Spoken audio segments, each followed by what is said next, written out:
Questo servizio è offerto da Coop Services, risorse umane e soluzioni per il territorio. Sono stati moltissimi gli spunti emersi durante il convegno di chiusura del corso IFTS Tecnico Superiore per il monitoraggio e la gestione del territorio e dell'ambiente, che si è svolto sabato presso l'Ipsia Marchesini di Rovigo. A fare gli onori di casa è stata la dirigente scolastica Elena Papa. Secondo me i punti di forza di questo progetto sono stati un'analisi del territorio avvenuta al tavolo provinciale, quindi da parte di tutte le forze del territorio, con il coordinamento della provincia di Rovigo, la presenza continua dell'assessore che era in carico in quel momento, che era la dottoressa Nigri, e poi la continuazione del percorso c'è stata un po' più a distanza, perché gli attori di questo progetto sono stati poi tutti i docenti che hanno lavorato con i corsisti e ai corsisti. Luca Bellan, Simonetta Bergamaschi, Benedetta Franciosi, Marco Gambarin, Chiara Lavezzo, Federica Lucchin, Silla Marzola, Maria Giovanna Mitri, Paolo Pedron, Andrea Pezzuolo, Luca Renesto e Elisabetta Tiozzo hanno ricevuto il diploma di fine corso dalle mani della Presidente della Provincia Tiziana Virgili e dall'assessore alle attività produttive della Regione Veneto Isi Coppola. E credo che sia un buon esempio di come la scuola debba creare professionisti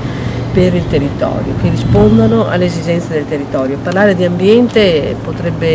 può dire tutto, ma anche può dire niente per qualcuno, però noi dobbiamo pensare che la gestione dell'ambiente è una delle sfide maggiori. Oggi è sicuramente una dimostrazione importante di come e di quanto noi come Regione Veneto stiamo cercando da tempo, e credo che l'obiettivo sia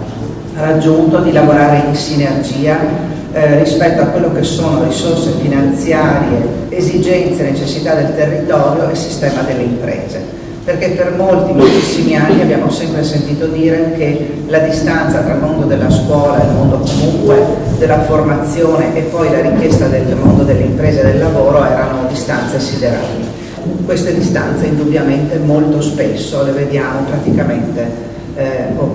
completate e assorbite.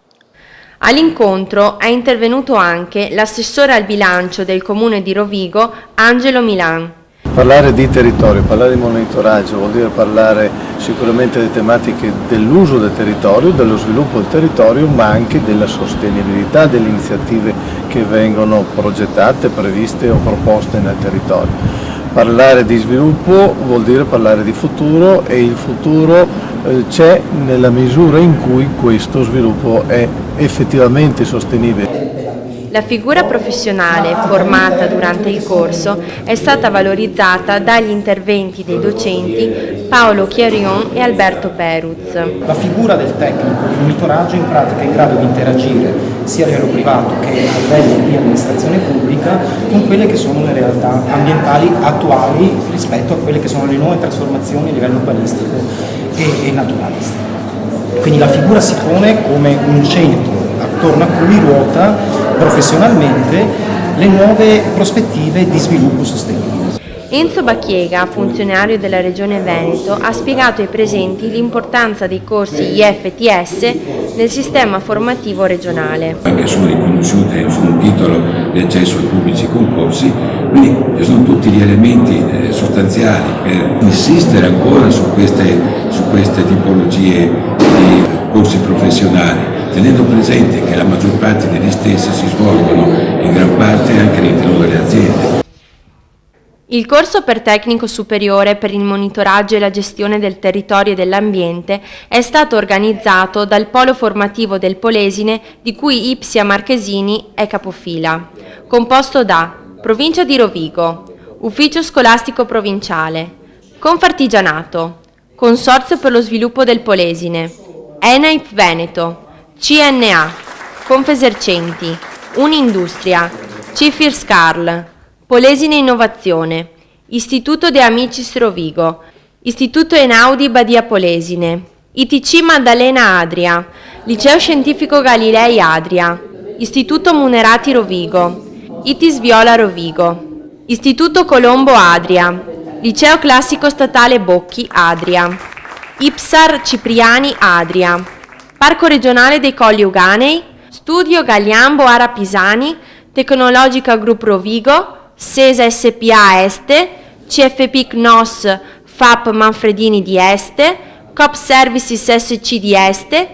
Istituto Superiore Internazionale di Ricerca Educativa Venezia. Il progetto è stato selezionato nel quadro del programma operativo cofinanziato dal Fondo Sociale Europeo e sulla base dei criteri di valutazione approvati dal Comitato di Sorveglianza del programma, approvato dalla Regione Veneto con decreto numero 139 del 25/11/2009.